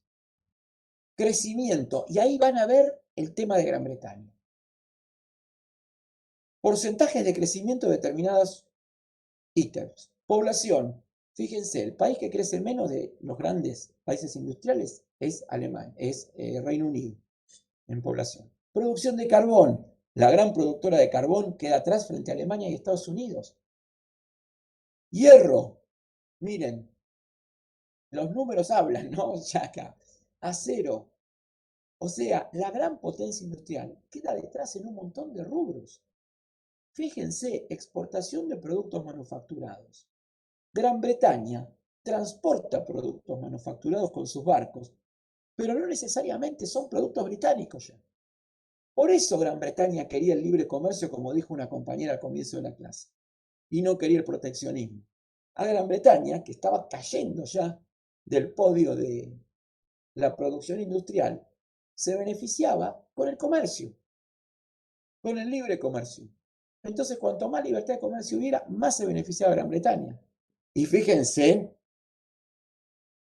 tráfico ferroviario, bueno, Estados Unidos y Alemania en la punta. O sea, los dos grandes países industriales de fines del siglo XIX y comienzo del XX son Alemania y Estados Unidos. Y se van a terminar enfrentando en la Primera Guerra Mundial. Y Estados Unidos va a terminar va a terminar superando a Gran Bretaña en todos los rubros. Es por eso que se llama el siglo XX, bueno, lo llaman los estadounidenses así, el siglo americano. El siglo americano, el siglo de Estados Unidos, quiero decir, ¿no? Bueno, esta es la preparación para el siglo americano, para lo que viene después. ¿Se entendió esto? ¿Se puede decir entonces que es una guerra imperialista? Totalmente. Las dos guerras mundiales son guerras imperialistas, que tienen componentes políticos muy fuertes. ¿Quién lo va a dudar? Sobre todo la Segunda Guerra Mundial. Pero lo que les digo es, vemos en las dos guerras mundiales potencias que atacan, potencias en expansión, Alemania en los dos casos, potencias imperialistas que están a la defensiva, como Gran Bretaña y Francia, pero es duelos entre potencias imperialistas. La Primera Guerra Mundial es clarísima. Después vamos a analizar con detalle para ver el resto de las variables que juegan. Yo aquí estoy en la parte económica nada más, por eso me centro en la parte económica. Fíjense cómo acumula acá porcentaje, ¿no? Producción industrial europea, en porcentaje. Población y ya Alemania fue superando a Gran Bretaña y a Francia. En carbón, todavía acá la pelea, pero miren manufactura, gana Alemania. Acero, maquinaria, en maquinaria, ¿cómo quedó Gran Bretaña? Consumo de algodón. Fíjense cómo Gran Bretaña todavía sigue con la industria textil. Fíjense la producción química, que es lo nuevo, está en Alemania, lo más fuerte. Maquinaria y química. Estos son indicadores de quién está en la punta del desarrollo industrial en ese momento. ¿Se entiende lo que voy? Sí, profe, Es le una hago una fotografía. pregunta. Sí, ¿El mayor beneficio fue de Estados Unidos, que es el que estaba produciendo el armamento en esta guerra? ¿O me yo equivoco? te diría, el mayor beneficiario de la Primera Guerra Mundial es Estados Unidos. Estados Unidos todavía en ese momento no era una gran potencia armamentista. Piensen lo que estoy diciendo, todavía no. Pero Estados Unidos provee a Francia y a Gran Bretaña de toda la materia prima y el apoyo financiero y luego soldados. Toda esa combinación es lo necesario para derrotar a Alemania. En la Segunda Guerra, Estados Unidos entra, digamos, relativamente tarde a la guerra, en 1917. Entra después de 3 años de guerra, pero la define la Sí, entrada al de Estados final. Unidos. Entra al Sí, final. sí, pero define el resultado. En la Segunda Guerra Mundial también entra un poco después, 2 años después del inicio, pero el apoyo de Estados Unidos a Gran Bretaña es total e incondicional desde Profe, el inicio. Sí, profe, ¿y por qué entra sí. tarde, digamos? Mira, dos cosas. Esto es un proceso. En Estados Unidos, la opinión pública estaba muy en contra de entrar a la guerra. Para empezar. Segundo, ¿por qué va entrando? Porque Alemania primero empieza a desarrollar una guerra submarina que empieza a atacar los intereses comerciales norteamericanos. O sea, los alemanes iban con submarinos y empezaban a hundir barcos. Y algunos barcos eran de Estados Unidos. Segundo, Estados Unidos establece una relación comercial financiera muy fuerte con Gran Bretaña y Francia. Le presta plata a esos países. Y Estados Unidos tiene que garantizarse de que esos países puedan pagar. Y para pagar hay que ganar. Digo, para devolver el dinero que deben. Si no quedan destruidos o conquistados por Alemania, no van a pagar nada.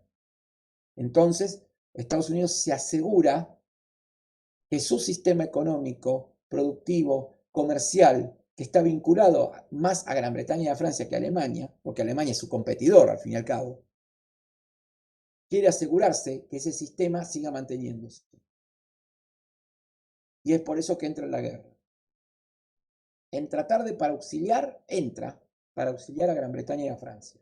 Y tengan en cuenta algo, en el año 17 se retira Rusia, que si bien no le estaba yendo bien en la guerra, era un gran contrapeso y ayudaba a Gran Bretaña y a Francia a contener a Alemania. Cuando se va a Rusia, más vale que se necesita sí o sí la asistencia directa de Estados Unidos. Es por eso que entra en 1917. Muy bien, para cerrar, el mapa de la emigración en el siglo XIX. Fíjense de dónde salen primero los emigrantes. Están en un color rosado más oscuro. ¿Por qué saldrán de ahí primero?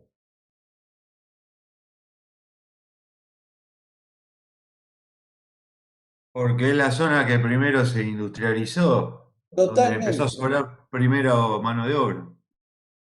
Sí, bueno, el término sobrar, Una según forma las de decir. políticas que se apliquen, los liberales usaban en esa época el término, no lo digo por vos, pero digo, el término que se usaba era ese en el sentido de el Estado no va a hacer nada. El que se quiere ir, que se vaya. La inmigración tenía ese sentido de libertad de moverse. Y fíjense los destinos, sobre todo Estados Unidos y América del Sur. Las otras flechas que van de Gran Bretaña llegan a la India, Australia, Nueva Zelanda. Después tenemos el caso de la expansión rusa en Siberia, que no es un tema central para ahora, pero tengan en cuenta cómo se movieron los flujos migratorios en el siglo XIX. ¿Qué más tengo? Y con esto cierro. Para que vean el impacto de la inmigración tiene mucho que ver con el mundo del trabajo en el siglo XIX y con el mundo del trabajo en el siglo XX y en el siglo XXI. Por eso me gusta analizar este impacto. Fíjense, este grafiquito habla de la tasa media anual cada 1000 habitantes, o sea, de cada 1000 habitantes de un país, ¿cuántos se fueron? Fíjense el caso de Irlanda, es tremendo. En algunos periodos es tremendo la inmigración que tuvo. Se redujo enormemente la población de Irlanda, un país que ha sufrido muchísimo. Ustedes lo saben. Fíjense el caso de Inglaterra. Tiene momentos de pico, un pico, y después tiene oscilaciones. En el caso de, vamos a algún país como Italia, que tanto impacto tuvo en Estados Unidos, en Brasil, en Argentina. Fíjense cómo crece enormemente y se llega a unos números extraordinarios. 16 personas por cada 1000 emigraban. En el caso de España y Portugal también se llega a números altísimos. Es la segunda gran oleada migratoria en el mundo que llega a nuestras costas. Y tiene que ver por la velocidad en que se fue expandiendo los cambios que genera la industrialización. Pero Entonces, eso ya tengan era en por la cuenta. guerra, ¿no, profe? También, porque ya era el Mirá, comienzo hasta de la guerra. 1913 no. Ah, Mirá, hasta 1914 1913 comienza, no. claro, Es claro. por eso traje este gráfico. ¿Sabés por qué? Porque es antes de la guerra. Esto ya Acá hay empieza antes de la factores guerra. económicos. ¿Perdón? No, por eso, esto ya empieza antes de la guerra. Claro. Después, cuando Siempre hablamos como del que 21 al 30, nosotros en el colegio y demás, y siempre te cuentan la historia de que la inmigración es por la guerra. No terminás claro, entendiendo los pero si vos factores ves previos acá, económicos. hay factores económicos. Esto tiene Claro, que ver con el desarrollo del capitalismo en diversas regiones de Europa. La guerra, obvio, obvio. pero para este periodo que estoy tratando hoy, Justo me detengo antes de la guerra. Después sí, todos los números que ves del 21 al 30 puede tener que ver con varios factores.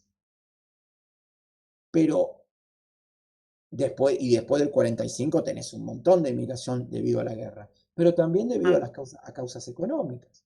Entonces, se mezcla más después, pero hasta 1913 trabajo yo, hoy.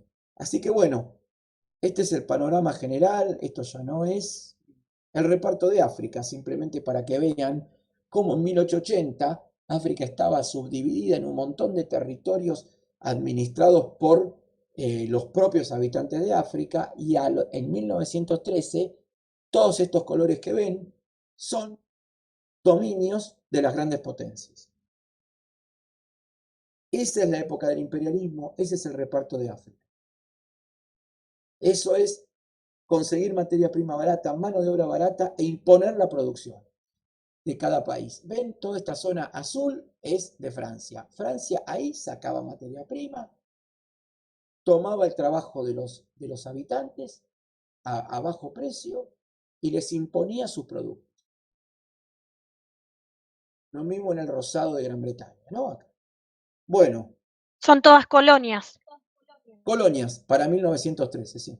Salvo Etiopía, que era el único país libre, los demás eran colonias. Así que bueno, detengo la presentación y si nadie tiene dudas, doy por finalizada la clase de hoy. Por favor, recuerden leer lo que hemos indicado. Así que bueno, si no hay dudas, me despido a la gente de mi curso hasta el jueves y el resto mucha suerte en la cursada. Muchas gracias, Nos profesor, vemos en por crisis del tren. la clase.